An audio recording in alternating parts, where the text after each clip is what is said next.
अस्सलाम वालेकुम नाजरीन ग्रामी, वीडियो में बात करेंगे कि रशिया ने अपनी ब्लैक सी फोर्स को अपग्रेड करना शुरू कर दिया। ये ब्लैक सी फोर्स है क्या, इसका पर्पस क्या है और ये किन किन मकासद के लिए इस्तेमाल होती रही है और रशिया इसको अपग्रेड क्यों करना जा रही है। क्या इस दुनिया में कोई थ्रेट आने वाले हैं? इन तमाम तर हकायक से पर्दा उठाएंगे। वीडियो शुरू करने से पहले छोटी सी गुजारिश करते हैं कि चैनल को सब्सक्राइब करें, घंटे के निशान को दबाएं ताकि लेटेस्ट न्यूज से आप बाखबर रहें। नाजरीन, सबसे पहले बात ये करते हैं कि ब्लैक सी फोर्स है क्या। नाजरीन, ये ब्लैक फोर्स सी एक पानी के अंदर रहने वाले फौजी हैं जो 2001 में तुर्की, बल्गेरिया, रोमानिया, यूक्रेन, रशिया और जॉर्जिया ने मिलकर बनाई थी ताकि रशिया, टर्की, बल्गेरिया, रोमानिया ये तमाम तर कंट्री अपने पानी की हिफाजत कर सके। नाजरीन, इसमें दुनिया के जदीद तरीन हथियार, तैयारे, बहरी जहाज वो तमाम तर चीजें शामिल हैं जिससे किसी भी मुल्क को वाटर स्ट्राइक से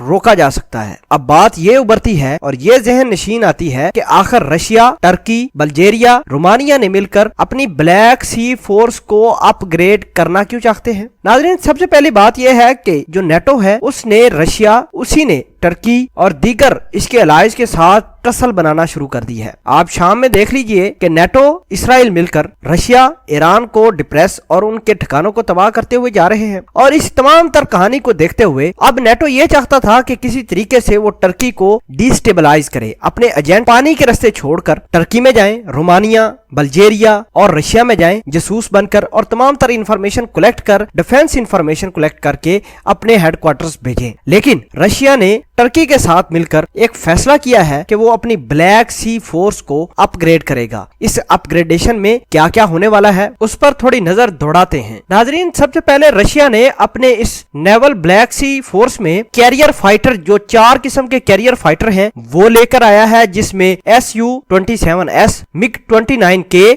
Su-33, Su-25 UTS ये जहाज जिसे पेट्रोल फाइटर या कैरियर फाइटर भी कहते हैं, इन्होंने नेवल फोर्स को वो दिए हैं जो ब्लैक सी फोर्स है उसको दे दिए हैं। उसके बाद अभी बात करते हैं हेलीकॉप्टर्स की, तो हेलेक्स एंटी सबमरीन हेलीकॉप्टर है जिसका नाम KA-27PL है। KA-27PS helix search and rescue helicopter है। इसके अलावा जो व्हीकल उधर इस्तेमाल होंगे T-72B, T-80B, BTR-80, MTLB ये वेपन्स इस्तेमाल होंगे। इसके अलावा जो ब्लैक फोर्स को मिसाइल दिए जा रहे हैं उनमें से delta class nuclear ballistic missile submarine, typhoon class nuclear ballistic missile submarine, Borei class nuclear ballistic missile submarine, ये तमाम तर लिस्ट है एक लंबी हथियारों की जो रशिया, टर्की, बल्गारिया और रोमानिया मिलकर अपनी ब्लैक सी फोर्स को दे रही है। नाजरीन, इस चीज की जरूरत क्यों पेश आई? सबसे पहली बात, नेटो ये चाहता है कि वो वाटर की डोमिनेंस हासिल करे, रशिया से पावर जो है वाटर की वो हासिल करे। 12 मरतबा इस तरह देखा गया है कि नेटो के शिप जो है वो रशिया या टर्की की सरहदी हदूद को वायलेट करते हैं, उनके पानी में आ जाते हैं,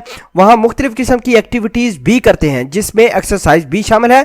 रशिया ने 12 मरतबा मना किया है कि हमारे पानी को इस्तेमाल ना किया जाए, लेकिन आज पुतिन ने एक बड़ा फैसला किया है तमाम अलाइज के साथ मिलकर के भाई अपनी ब्लैक सी फोर्स को अपग्रेड करना होगा वरना नेटो हमारे मुल्क में दरअंदाजी करेंगे। तो तमाम तर अलाइज ने इस बात पर फैसला किया है कि वो नेटो को अब सबक सिखाएंगे। अगर ब्लैक सी फोर्स इन तमाम तर हथियारों जो हमने आपको बताए हैं उससे लेस हो जाती है तो मजाल ही नहीं है कि नेटो किसी तरह की दरअंदाजी करे। नाजरीन, ये थी कहानी और ये एक जंगी सिचुएशन बन रही है कि पानी की डोमिनेंस कौन सा कंट्री हासिल करे, या नेटो ले जाए या रशिया के अलाइज ले जाए। तो ये एक लड़ाई सी बन गई है पानी के ऊपर और अभी देखना होगा कि ये लड़ाई या डोमिनेंस किसके पास जाती है, या नेटो ले जाता है या रशिया, ये तो आने वाला वक्त ही बताएगा। लेकिन बहरहाल रशिया और टर्की ने अपने अलाइज के साथ मिलकर ब्लैक सी फोर्स को अपग्रेड किया है और ये तमाम तर हथियार जो हमने आपको बताए हैं ये डिप्लॉय भी कर दिए हैं और साथ ही अलामिया भी जारी कर दिया है कि हमने अपनी ब्लैक सी फोर्स को अपग्रेड कर दिया है ताकि अब दरअंदाजी रोकी जा सके।